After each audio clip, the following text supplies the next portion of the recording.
Bonjour à tous, je suis Yasmine Fleureau et vous écoutez le podcast Un mot sur mes mots de l'errance au diagnostic. Vous entendrez des témoignages de personnes ayant pour point commun d'avoir vécu une errance médicale. J'ai pour ma part subi une errance médicale qui dura plus de 10 années, avant que le bon diagnostic soit posé sur tous mes symptômes et l'état dans lequel je me trouvais. Vous pouvez écouter mon témoignage dans l'épisode 4 de ce podcast. En décembre 2021, mon errance prenait fin et mon état était significativement amélioré par le traitement mis en place. Rapidement, je me suis dit que mon histoire pourrait servir à d'autres. La question du comment demeurait. Un jour, une personne à qui je racontais mon parcours m'a alors dit « Tu devrais témoigner ».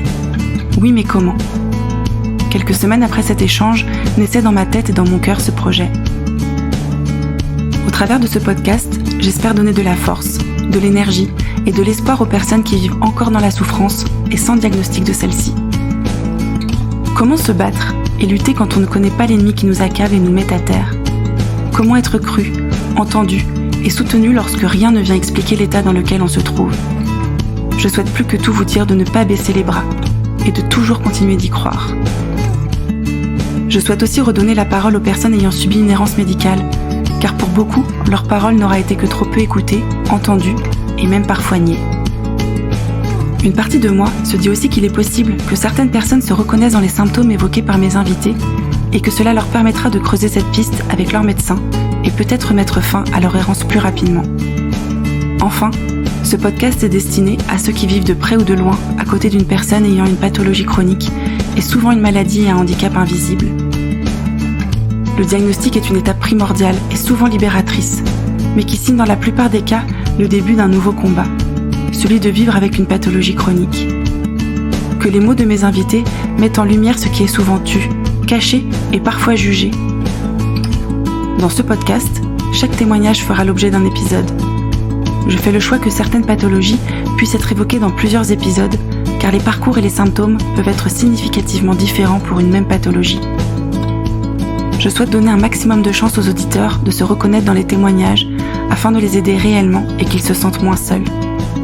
Voilà, maintenant, place à l'épisode. N'hésitez pas à faire voyager ce podcast afin qu'il arrive à toutes les oreilles qui en auraient besoin. Je compte sur vous.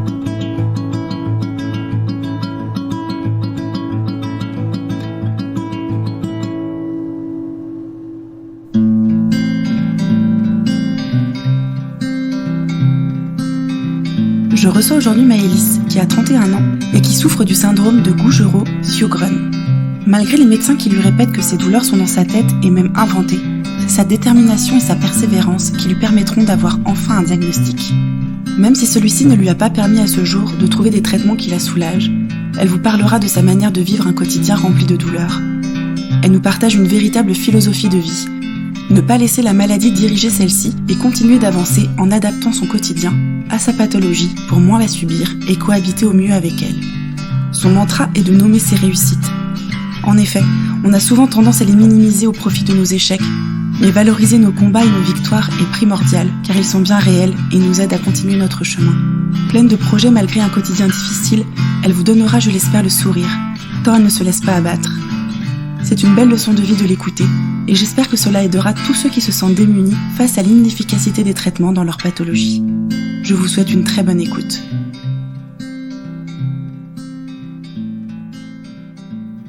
Bonjour Maëlys.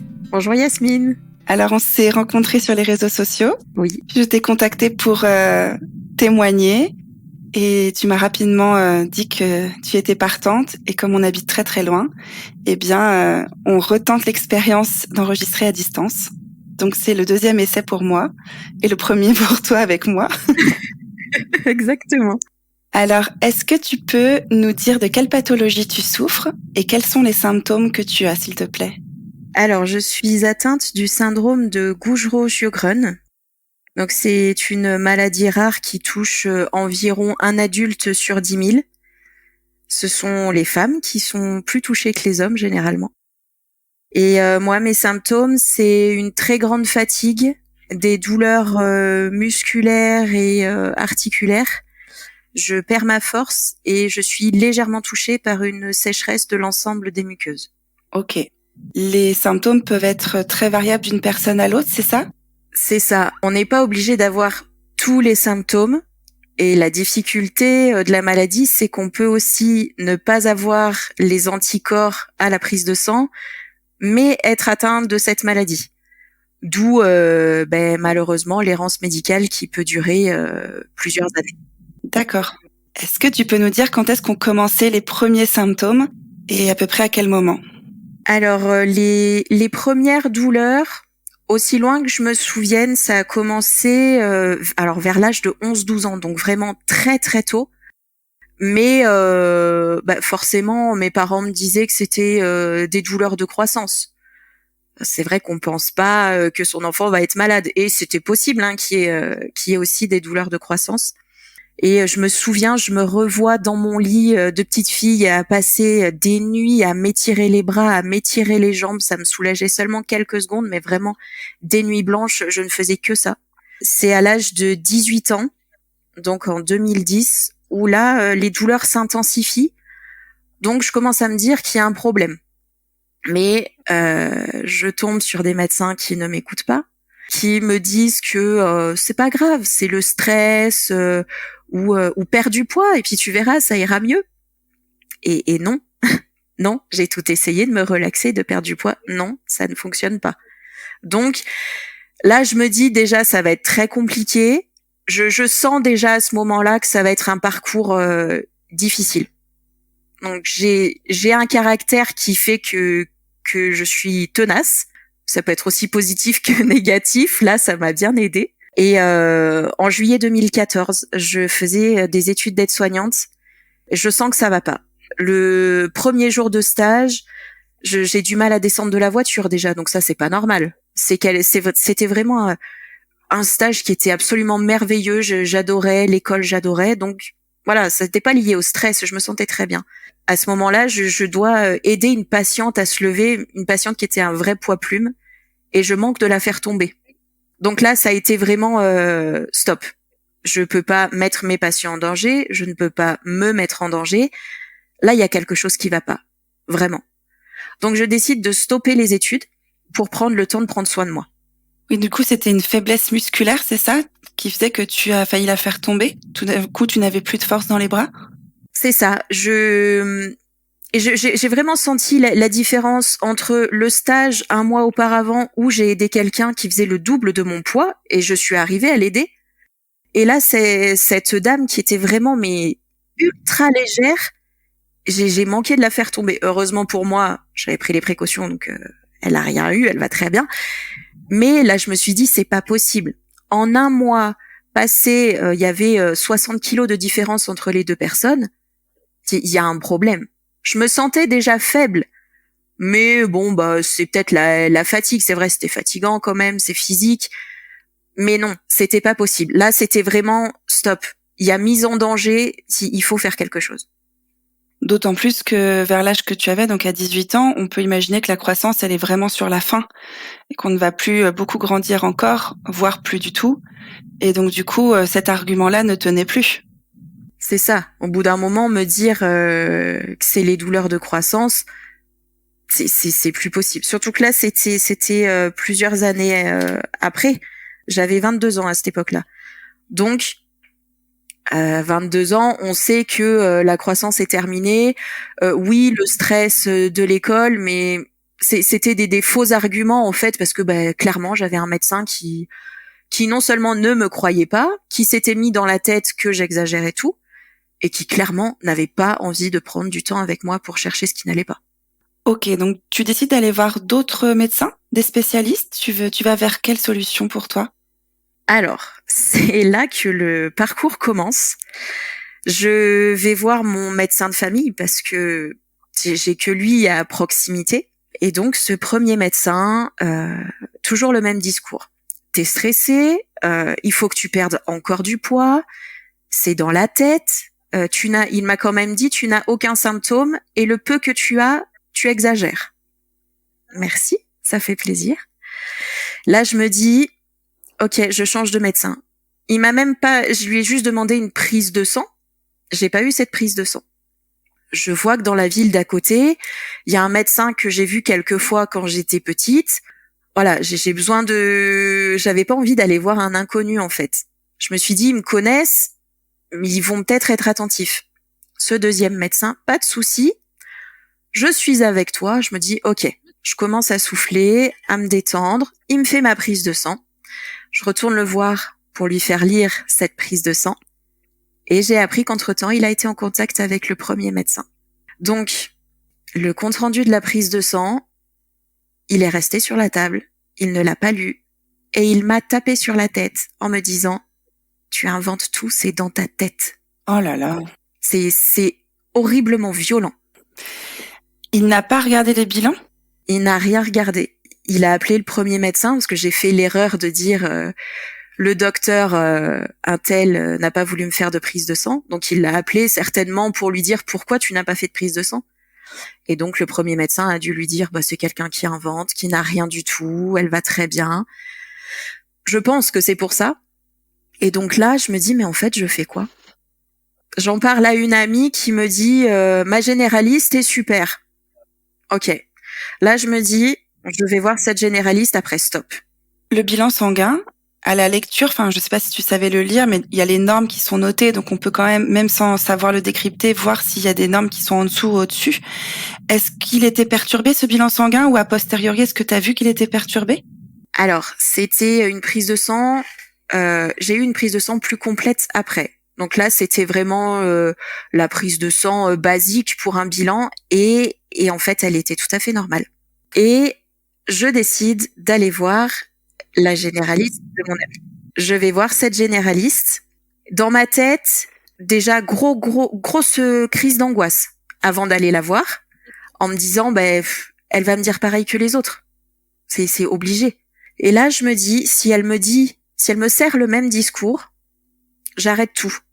Je saurai jamais ce que j'ai, je souffrirai toute ma vie, c'est pas grave, mais stop, je veux plus entendre que je suis folle. Clairement, c'était je suis folle. Et elle me dit OK, il y a pas de souci. Donc je ne fais pas la même erreur de lui parler des médecins précédents, je ne dis rien. Et là, j'entends ne t'inquiète pas, je ne te lâcherai pas. Waouh, déjà ça fait du bien à entendre. Elle, alors prise de sang complète, je me souviens d'être sortie, il y avait plein de lignes sur l'ordonnance. OK, prise de sang à jeun, je sais pas combien de tubes, analyse urinaire en même temps, vraiment la totale. Je retourne la voir je crois une dizaine de jours après, parce que c'était parti dans des labos spéciaux, donc vraiment à fond, quoi. Elle était à fond avec moi. Et elle me dit, il y a quelque chose qui va pas. Et là, OK, il y a un truc. C'est le début. Je me dis donc, en fait, j'ai raison, c'est pas que dans la tête.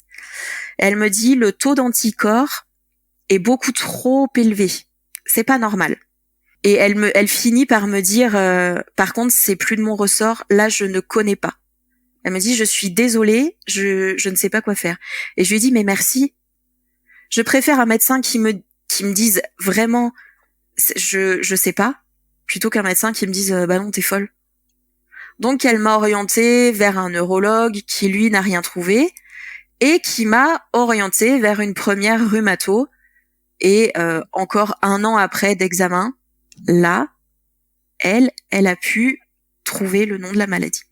Lorsque tu vas voir cette rhumatologue, comment ça se passe et est-ce qu'elle comprend tout de suite ce dont tu souffres ? Alors, quand je vais la voir, ça fait déjà 6 ans que je suis en errance médicale. Donc, je vais la voir, crise d'angoisse, forcément. J'ai très peur encore, même si j'ai sur la prise de sang, il y a un truc qui ne va pas, j'ai peur. Donc, on refait plein d'examens. Elle m'évoque plusieurs noms de maladies. Et elle me dit, il faut vous hospitaliser. Donc, je refais tout un tas de prises de sang, IRM, scanner, vraiment la totale pendant, je crois que j'y suis restée 1 semaine. Au bout d'1 semaine, elle me dit, le dernier examen à faire, c'est une biopsie des glandes salivaires. Donc, je comprendrai après qu'elle avait déjà une idée de la maladie en me demandant de faire cet examen. Donc, biopsie des glandes salivaires. Le lendemain, j'ai les résultats. Et là, elle me dit, OK, c'est bon. Je sais ce que vous avez. Donc, OK. Ça, j'étais déjà contente. Maintenant, il fallait que je sache si c'était très grave ou si je pouvais vivre avec de façon relativement correcte. Elle me dit, c'est le syndrome de Gujereau-Sjogren. Donc, inconnu au bataillon, forcément. Et là, elle m'explique. Je me revois, j'étais assise sur le lit, elle s'assoit au bout du lit avec moi, elle me prend la main, elle m'explique tout. Elle m'explique les symptômes. Elle m'explique qu'il n'y a pas de traitement pour guérir la maladie, mais par contre, on peut agir sur les symptômes. Donc on peut tester des traitements pour me soulager. Elle m'explique que c'est une maladie qui évolue très très très lentement, mais qu'il faut rester sous surveillance pour voir que si ça s'attaque ou pas à différents organes. Elle a été vraiment très douce, très à l'écoute. Et en fait, j'étais contente. Ça peut paraître fou. Et j'ai eu le diagnostic, j'étais contente. Pas forcément contente d'être malade, hein, bien sûr, je pense qu'on n'est jamais content d'avoir une nouvelle comme ça. Mais contente de me dire, c'est pas dans ma tête. C'est-à-dire que j'ai revu tous les médecins dans mon parcours, dont un qui m'avait dit, écoute, c'est dans la tête. Il a mis sa main sur le combiné du téléphone en me disant, je connais le directeur de l'hôpital psy à côté. Est-ce que tu veux que je l'appelle pour savoir s'il y a une chambre de dispo pour toi? C'est horrible. C'est insupportable. Là, c'est carrément de la maltraitance. On ne parle pas aux gens comme ça. C'est atroce. Je me dis, ça va que j'ai eu le caractère de me battre et de dire non. Parce que j'aurais pu dire, ouais, ok, tout le monde me dit que c'est dans la tête, allez, go. Non. Moi, je voulais me battre. J'ai été très entourée par ma famille, par mes amis. Ça, c'est une chance aussi. Et ouais, j'ai revu tous ces médecins et en me disant, mais qu'est-ce que j'ai eu raison.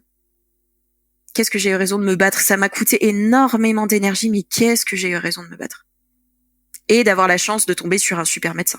Oui, tout à fait. Et si on reprend pour les personnes qui pourraient nous écouter, finalement, ce qui a permis de diagnostiquer ta maladie, c'est dans un premier temps un simple bilan sanguin où les anticorps étaient élevés, donc une prescription pour savoir si les anticorps étaient dans la norme ou pas, et ensuite la biopsie des glandes salivaires. Mais c'est pas les autres examens que tu as passés qui ont apporté des éléments pour poser le diagnostic, si je comprends bien. C'est ça. Tous les autres examens étaient normaux. C'est vraiment ce taux d'anticorps qui était très élevé et les anticorps spécifiques de la maladie, donc que l'on retrouve chez moi, les anticorps SSA et SSB, donc qui moi sont très élevés aussi, et la biopsie des glandes salivaires qui a montré que j'avais une sécheresse au niveau de la bouche. Donc dans mon cas, elle n'est pas très importante, mais elle est là quand même. Concrètement, quand tu parles de sécheresse des muqueuses, ça veut dire que tu as les yeux très secs qui peuvent être irrités en permanence, que tu as la bouche un petit peu pâteuse et que tu peux avoir des sécheresses vaginales et donc potentiellement des douleurs lors de la sexualité, par exemple? Exactement. Ça touche donc la bouche avec cette impression que la bouche est tellement sèche que mes gencives sont collées à mes lèvres en fait.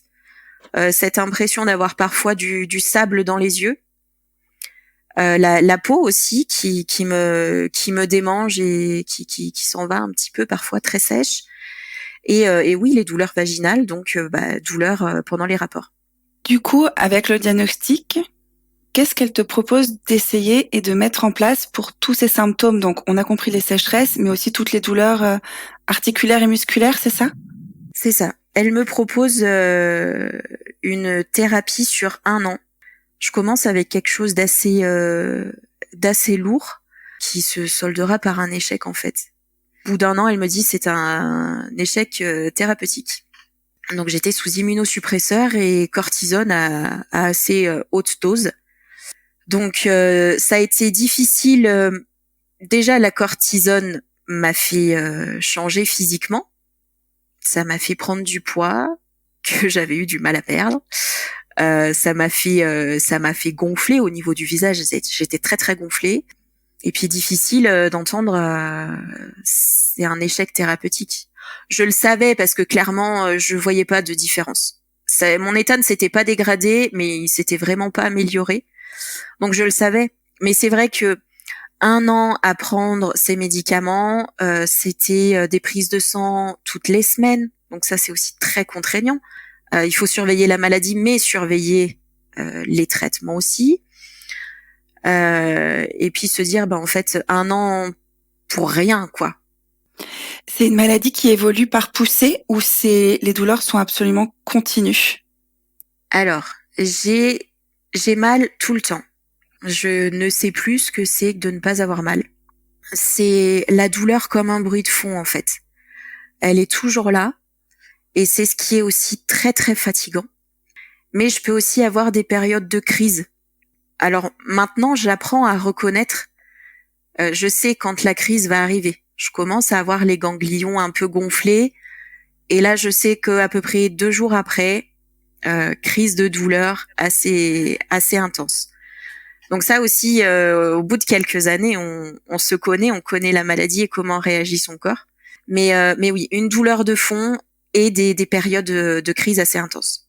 Toutes les douleurs articulaires que tu as, elles ne sont pas visibles aux IRM ou au scanner, c'est-à-dire qu'il n'y a pas d'arthrose, il n'y a rien de visible, c'est vraiment des douleurs entre guillemets fantômes puisqu'elles ne sont pas visibles aux examens radiologiques.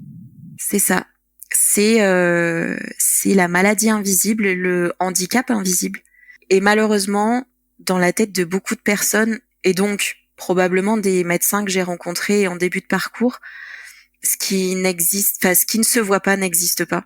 D'où la difficulté, je pense, et puis certaines personnes qui n'ont pas envie de chercher plus.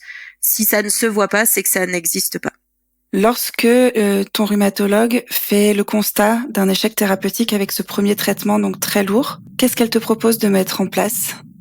Alors, elle me dit qu'il y a d'autres traitements qui peuvent soulager les douleurs. Elle m'encourage aussi beaucoup à continuer le sport. Je suis une grande sportive et c'est vrai que la maladie m'a fait réduire le sport parce que j'ai plus la même énergie, plus les mêmes capacités physiques. Mais je continue le sport, donc elle me dit que c'est très bien, que je ne perdrai pas trop de masse musculaire. Voilà, c'est très important. Et elle me propose un autre traitement. Et là, elle me dit que c'est à base d'opiacés. Et dans ma tête, je me suis dit, non. J'avais franchement pas envie de ressortir d'1 an de traitement lourd qui m'avait changé physiquement pour repartir. Et là, j'entends opiacés. Et dans ma tête, ça fait opiacés, drogue. Voilà, sur le coup, j'ai eu peur. Et en fait, elle me dit, elle m'explique, voilà, que c'est médical, qu'il n'y a pas de souci, que je serai suivie. Et ce jour-là, j'avais une crise terrible. J'étais venue en taxi, on avait passé je ne sais combien de temps dans les embouteillages. Je suis arrivée au rendez-vous limite à l'heure. Donc moi qui suis une grande stressée, ça n'a fait qu'augmenter mes douleurs. Le stress m'a exacerbe les douleurs. Et donc en fait, je me dis ok, j'ai tellement mal que ouais, on va partir sur ce traitement-là. Là, ça a duré, je crois, 2 mois. Et s'en est suivi plusieurs essais, en fait, parce que des échecs à chaque fois. Plusieurs essais de traitement. Donc, bien sûr, il faut un minimum de... Voilà, on peut pas se contenter de 2 jours d'essai. Voilà, il faut sur la durée quand même. Donc, ça aussi, c'est dur quand on voit que, en fait, ça amène des effets secondaires. Et à force d'essayer plein de traitements, donc je change de rhumato parce que je change de région. Entre-temps, je déménage et je tombe sur une rhumato, encore une chance incroyable, une rhumato absolument adorable. Pareil, elle me dit, moi je peux vous proposer ça, je peux vous proposer ça. Et en fait, j'essaye et non. Et au bout d'un moment, je lui dis, là, je me sens pas bien. On refait une prise de sang assez complète et elle me dit, ok, bon les effets secondaires. Donc j'avais des effets secondaires cette fois-ci visibles. Des plaques rouges de partout, des nausées, des vomissements, des maux de tête assez intenses. Et en fait, on s'est rendu compte que tous ces traitements commençaient à m'attaquer le foie. Donc là, stop. Là, c'était plus possible. Déjà, j'ai essayé, je pense, tout ce qui... J'ai essayé 11 traitements, en fait. Donc, c'est assez énorme. Et là, stop. Je veux plus tenter de me rendre encore plus malade. C'est énorme. Tu devais te sentir un peu comme un cobaye, en fait. J'étais un rat de laboratoire, quoi.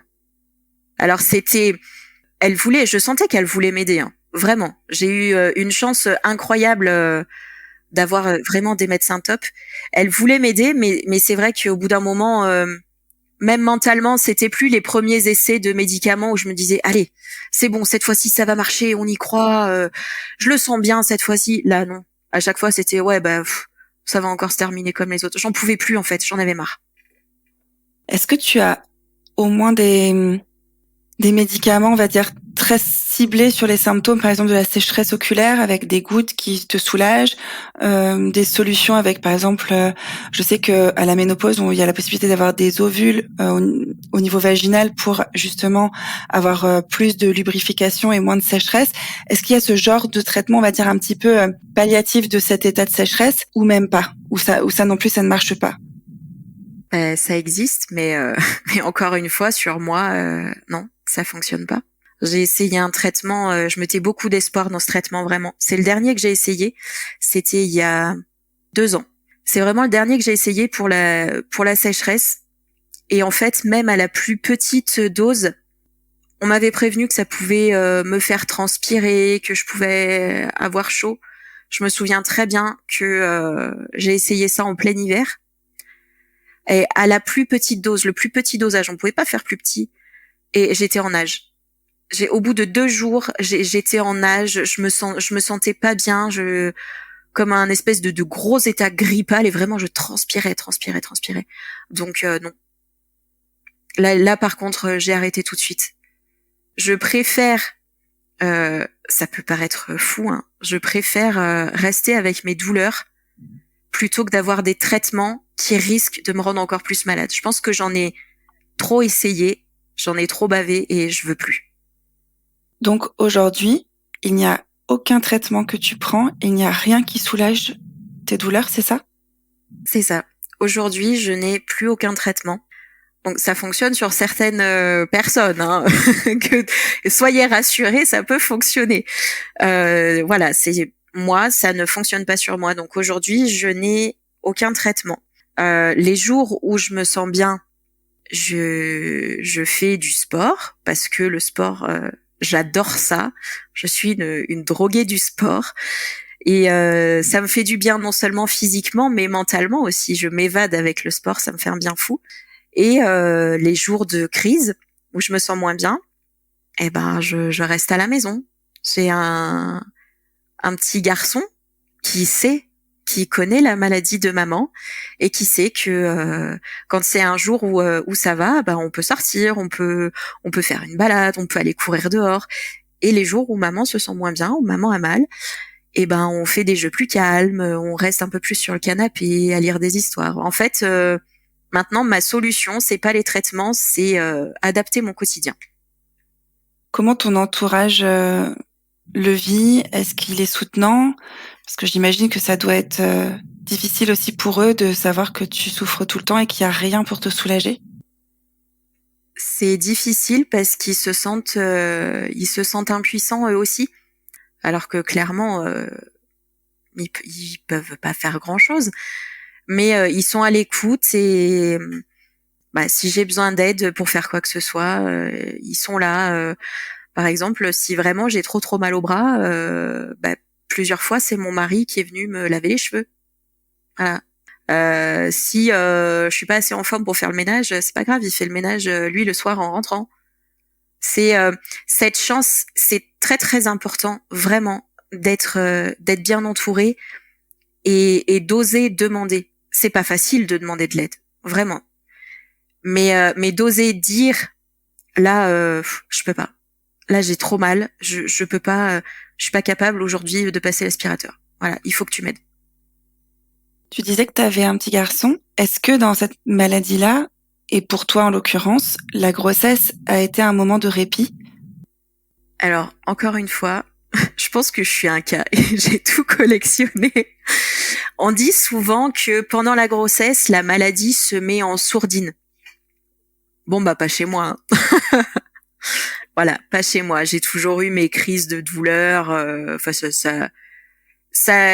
Les crises de douleur n'étaient pas plus intenses. Bon, c'est déjà ça. Mais voilà, les crises étaient toujours là. Je dis souvent qu'en fait, la maladie m'a volé ma grossesse. J'ai pas profité de ma grossesse parce que comme j'étais sous traitement, moi ça a pas été j'arrête ma contraception et hop, on lance les essais bébés. C'est-à-dire qu'il a d'abord fallu que je prenne rendez-vous avec ma rhumato pour lui dire qu'on voulait lancer les essais bébés. Donc arrêter le traitement qui était en cours, qui de toute façon ne me faisait rien. Donc on a arrêté le traitement.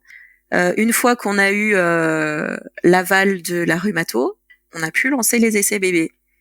Et une fois que je suis tombée enceinte, il a fallu que j'appelle très très vite ma rhumato, que je retourne la voir. Et là, on a dû mettre un traitement en place tout le long de la grossesse parce que je risquais de transmettre une malformation cardiaque à mon bébé. Donc, revoir ces boîtes de médicaments. Il y a eu des études qui ont été faites, je faisais confiance à ma rhumato. Mais je revois cette boîte de médicaments avec le petit logo interdit aux femmes enceintes. Et moi, je devais le prendre 2 fois par jour. Donc là, très très dur. Je ne gardais que les plaquettes des médicaments, j'ai jeté la boîte pour pas voir ce logo. Ça a été atroce. Et des rendez-vous tous les 15 jours.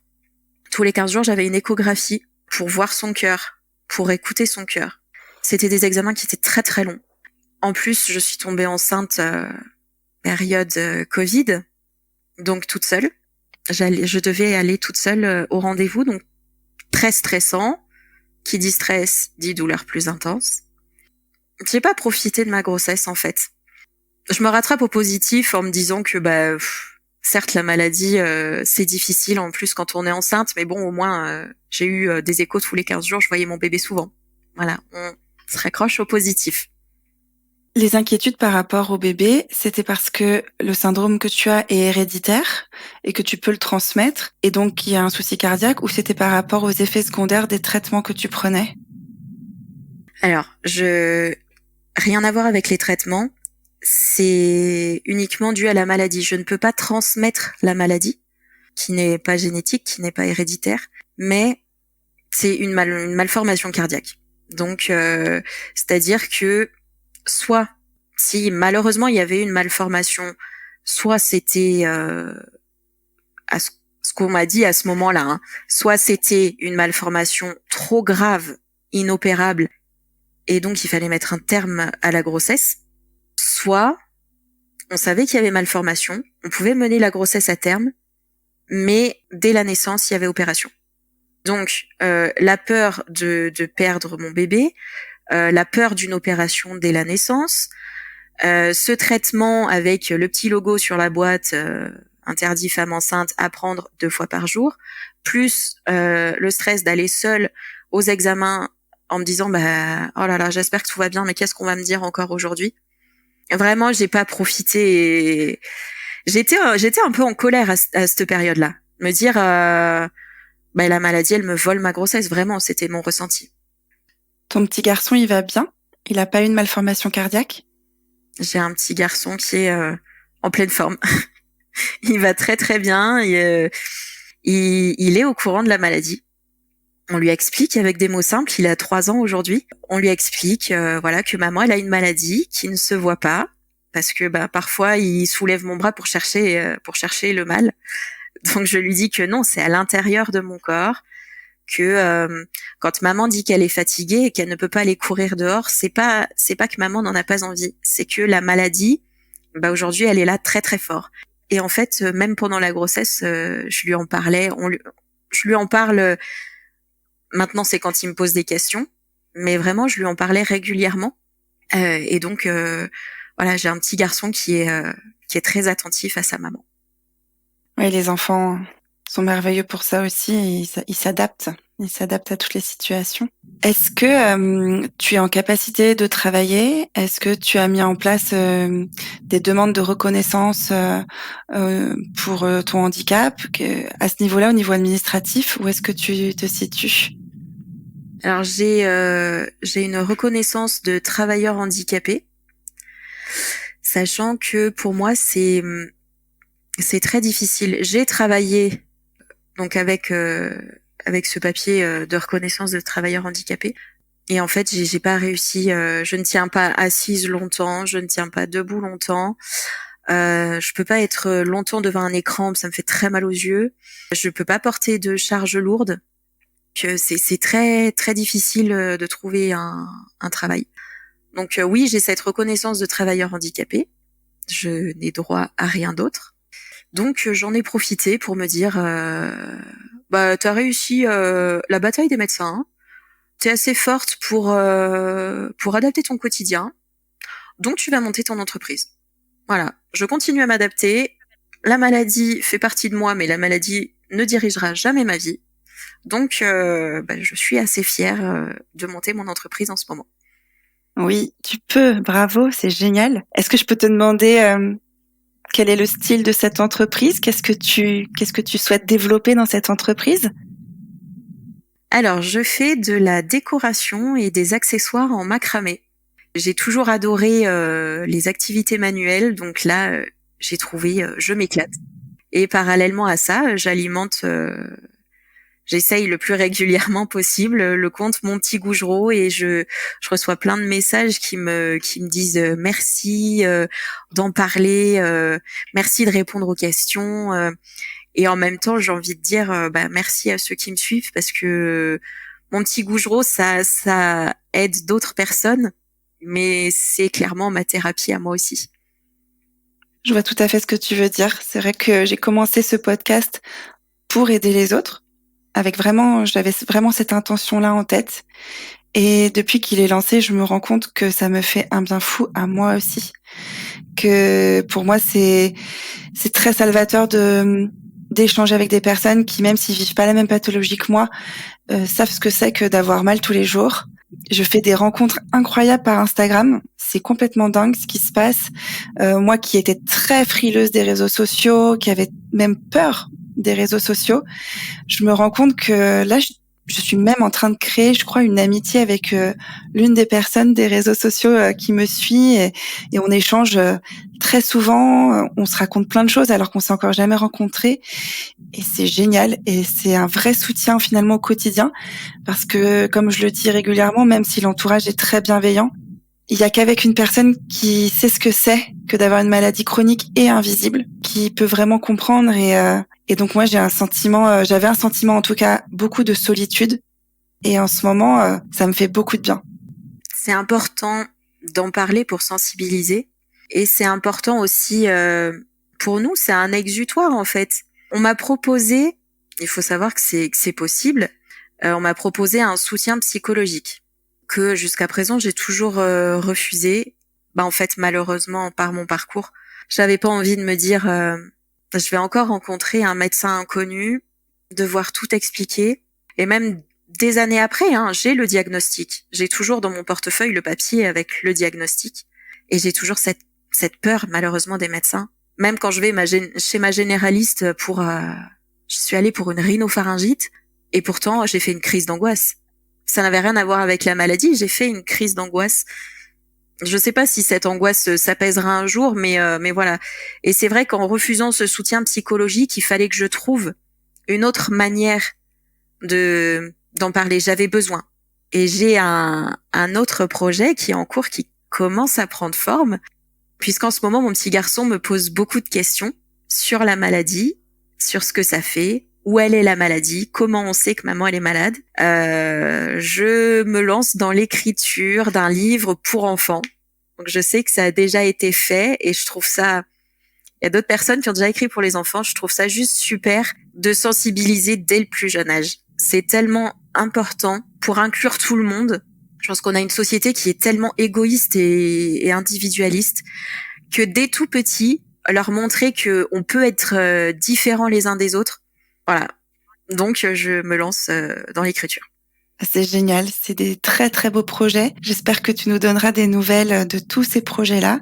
Et quand ils sortiront, je les partagerai aussi. Je trouve ça vraiment très important. Et effectivement, des livres pour enfants qui parlent de ça, il commence à y en avoir un tout petit peu. Je pense notamment au livre, je crois que c'est Ma maman a une maladie invisible, mais moi je la vois. Donc voilà, il commence à y avoir des choses, mais c'est vraiment un bon support, le livre, et pour que eux aussi finalement se sentent pas tout seuls à avoir un parent malade avec une maladie invisible. Ça peut leur permettre de se dire bah oui, s'il y a un livre qui parle de ça, c'est comme il y a 50 000 livres qui parlent de la propreté et de comment est-ce qu'il faut aller sur le pot, et donc ils se disent ah bah oui, donc tout le monde passe par là. Et bien s'il y a de plus en plus de lectures sur ce genre de sujet, ça va ouvrir sur l'acceptation de l'autre, sur l'acceptation de la différence. Et aussi pour eux de se dire bah, je suis pas tout seul à vivre ça, et il y a d'autres mamans, il y a d'autres papas qui sont malades, et je pense que c'est vraiment primordial. Donc bravo à toi pour tous ces projets que tu mènes de front entre ta maladie, ta vie de maman, ta vie de femme, et puis tous ces projets, c'est génial. Merci. Puis c'est vraiment l'occasion de je le rabâche hein, c'est la phrase que je dis le plus, je pense. Ça fait pas plaisir de savoir que d'autres souffrent, mais ça fait du bien de savoir qu'on n'est pas seul. Donc, en créant mon petit Gougereau, en fait, c'est vrai que je reçois souvent des messages. Bah, je viens d'être diagnostiquée, c'est horrible, vraiment, qu'est-ce qui va m'arriver Des messages vraiment de peur, ce qui se comprend tout à fait. Et en fait, j'aime bien rassurer en disant, mais en fait, j'adapte mon quotidien. La maladie, je vais pas en mourir. Et j'ai fait le choix que ce ne soit pas la maladie qui dirige ma vie. Donc, moi, j'ai pas de traitement qui fonctionne, mais c'est des trucs tout bêtes. Par exemple, mon mari a rehaussé le plan de travail de la cuisine.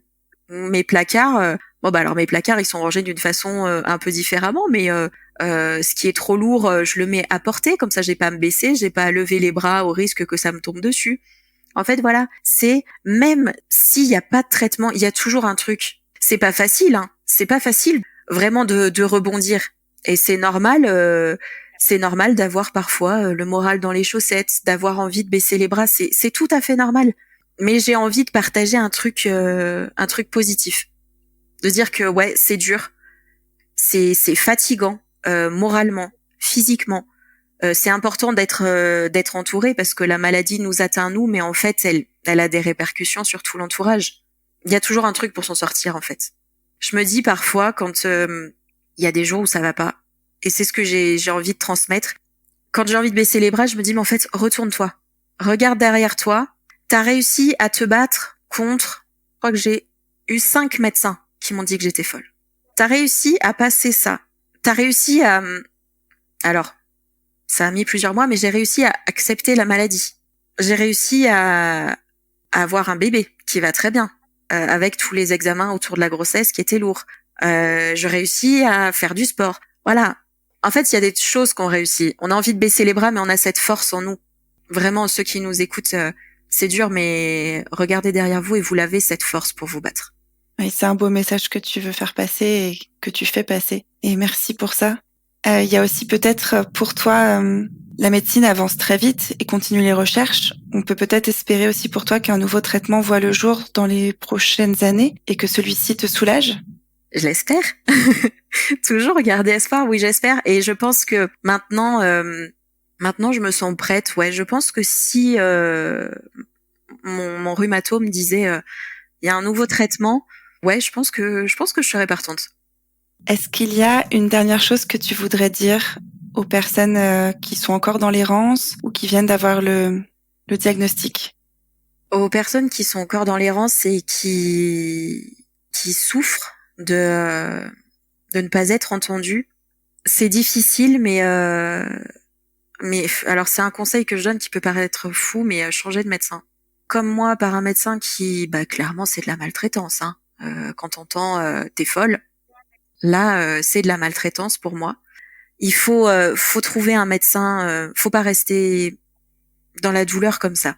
Donc ça, c'est très difficile, encore une fois. Et puis quand on vient d'avoir le diagnostic, alors surtout ne faites pas ce qui m'a été conseillé. Ce n'est que mon avis. N'allez pas voir les forums où on trouve souvent des gens qui pensent que quand on est malade, c'est la fin du monde et que tout s'écroule. Il faut en parler. Faut pas hésiter à en parler, même avec des gens qui n'ont pas la même maladie. C'est entre personnes malades et handicapées, sans que ce soit la même pathologie, il y a toujours un truc, il y a toujours une connexion, il y a toujours moyen de discuter même de tout et de rien. Mais il y a quelque chose qui nous rassemble et on se donne de la force mutuellement.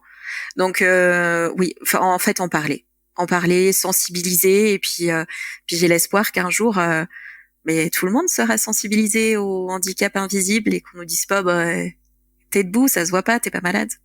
Voilà, toujours avoir de l'espoir. Merci beaucoup pour tout ton témoignage. J'espère qu'il aidera beaucoup de personnes qui, comme toi aussi, se retrouvent sans solution thérapeutique et qui vont trouver des ressources dans ce que tu as traversé et dans ta philosophie de vie, j'ai envie de dire. Donc, merci vraiment à toi pour ton témoignage aujourd'hui. Merci beaucoup pour son invitation.